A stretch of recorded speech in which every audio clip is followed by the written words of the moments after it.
On a cold day in November 1970, a group of hikers stumbled upon a shocking discovery in the remote and picturesque mountains of western Norway. In the eerie silence of Isdal Valley, burned bodies are never a good omen.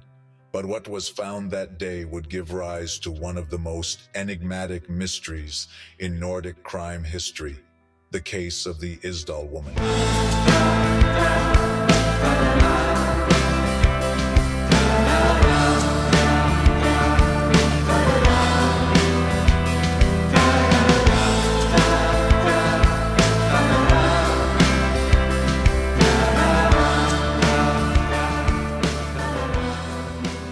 Murder Ballads, a podcast dedicated to real-life mysteries and true crime stories.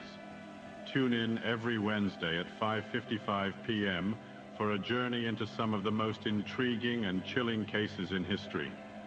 The podcast is created by Chris Mariotti, the leader of the noir rock band Edgar Allan Poets, and features their music throughout. The theme song, The Shadow, sets the perfect tone for this dark and captivating series. Follow us for more noir music and unsettling stories. A woman found charred, without a name, without a history, yet surrounded by baffling details. Multiple aliases, fake passports, and clues suggesting this was no ordinary murder. It is a story of international secrets, conspiracies, and above all, unanswered questions. Welcome to the mystery of the Isdal Woman. It is November 29th, 1970. A man and his two daughters are walking along a trail in Isdal Valley, located in the mountainous region of Bergen, Norway. On that cold and windy day, a pungent smell fills the air. Suddenly, they make a horrifying discovery. At the edge of the trail lies the severely burned body of a woman. Beside her are a few unusual objects, including an empty liquor bottle, a box of matches, and the remnants of burned clothing. The man immediately alerts the Bergen police, who arrive at the scene. Initial investigations reveal that the woman was exposed to an intense source of heat. Her body is severely burned, particularly on the front side, as if she had been deliberately set on fire. However, there are no obvious signs of struggle or physical violence.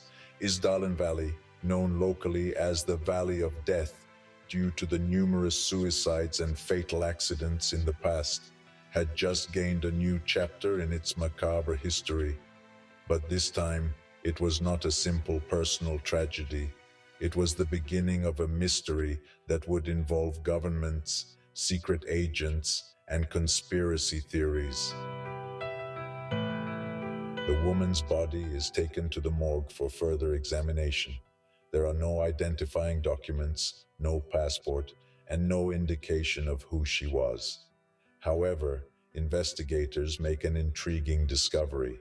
All the labels from her clothing have been removed, leaving no immediate clues about her origin. The crime scene appears suspicious from the very start.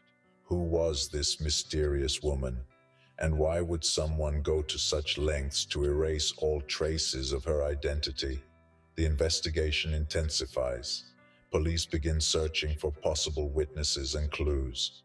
An important lead emerges when a suitcase, apparently linked to the woman, is found at Bergen's railway station.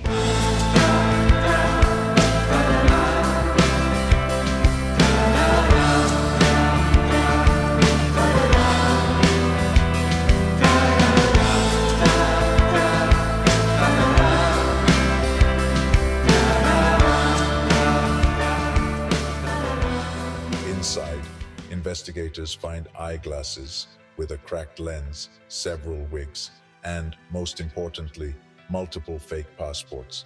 Each carries a different name, but none seem to reveal her true identity.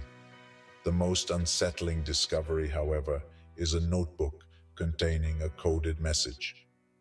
Mysterious symbols, numbers, and letters with no apparent meaning.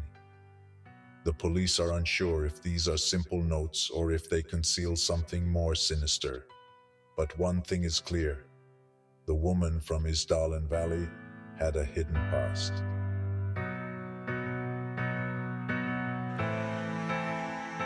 During the height of the Cold War, Europe was a land of secrets and deception.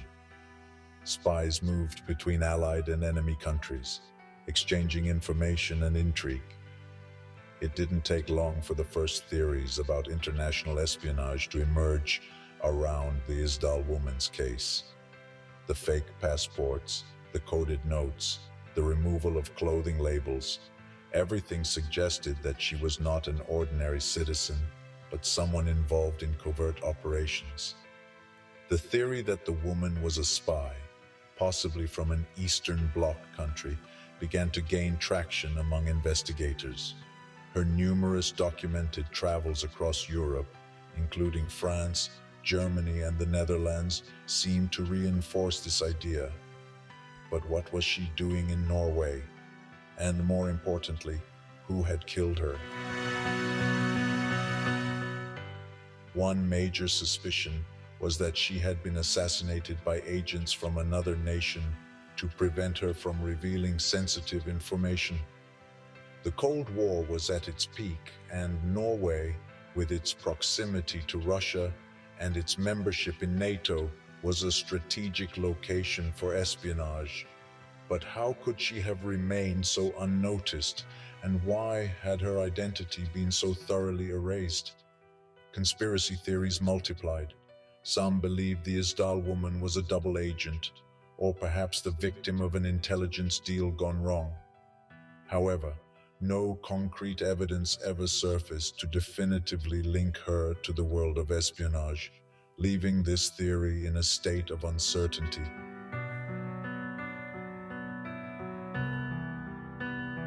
The autopsy revealed more unsettling details. Although most of her body was burned, examiners found traces of an unknown chemical substance in her stomach. It appeared she had ingested pills or a poisonous substance before she died. This led investigators to consider the possibility of suicide, but the crime scene and the nature of the clues contradicted this theory. One of the strangest aspects of the case was the condition of her hands. Her fingers were completely burned, as if she had desperately tried to shield herself from the flames, but without success. Her death was a puzzle not only for investigators, but also for forensic experts. How was it possible that the fire had almost completely destroyed her body without leaving significant traces in the surrounding environment? If the idea that the Isdal woman was a spy didn't fully explain the mystery, other theories began to emerge. Some investigators speculated that she was involved in international drug or diamond trafficking. Others believed she was murdered for threatening to reveal dangerous secrets. There were also those who suggested her case was linked to occult rituals or secret societies. Her presence in Norway, a relatively peaceful country, and the mysterious nature of her death fueled speculation about a possible connection to clandestine organizations. Despite the efforts of Norwegian investigators and international authorities, the case of the Isdal woman never reached a definitive conclusion. Year after year, the investigation hit a wall of silence and a lack of concrete evidence. The 1970s passed, and with them, public memory of the case began to fade from the media and public consciousness. But for some, the case remained an obsession.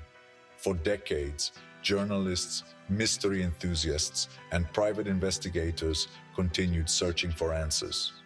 Who was the Isdal woman? Why did she have so many fake passports? And who or what led her to such a tragic end? Today, more than 50 years after the discovery of that burned body in Isdal Valley, the mystery persists. Her identity remains a secret buried in the cold Norwegian soil. Her truths, hidden beneath layers of speculation and theories, still challenge anyone who dares to uncover them. Who was the woman from Isdal Valley? A spy? The victim of an international conspiracy? Or a woman who simply wanted to disappear without a trace? Perhaps, somewhere in history's hidden corners, someone knows the truth. Perhaps one day, her name will finally be spoken. But until that moment, the Isdal woman will remain a mystery without a face.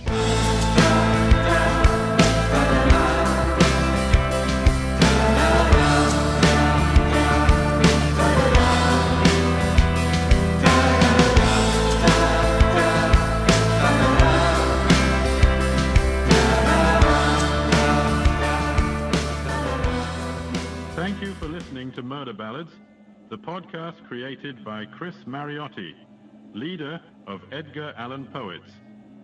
Follow the band on social media at Edgar Allan Poets. The theme song is called The Shadow.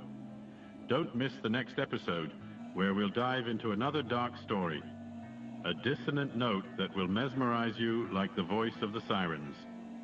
Until then, stay safe, and always remember to keep it noir.